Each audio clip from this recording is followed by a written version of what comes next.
Do you want to know how you can log into your Arrima login portal? If yes, then this video is for you.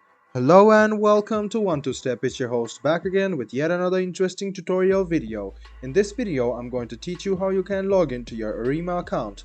Go ahead and open your Chrome or Edge browser on your PC and go to the Google search bar to search for Arrima login. Click on the first link which appears on your screen, which will take you to this page of Quebec. Go ahead and click access to Arrima and it will take you to this page. You can click translate and you can see that you must press access online services.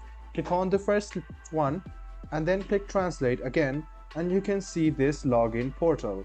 Now what you need to do is write down your email address, your password and then click sign in. This way you can log into your Arrima account. So all you need to do is write down your email address, your password, click sign in and you will log into your Arrima account.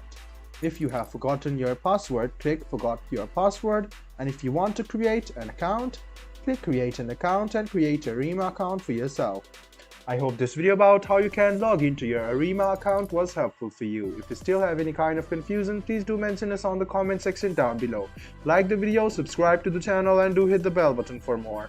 Hope to see you in the next video as well. Until then, goodbye, take care and make sure you enjoy.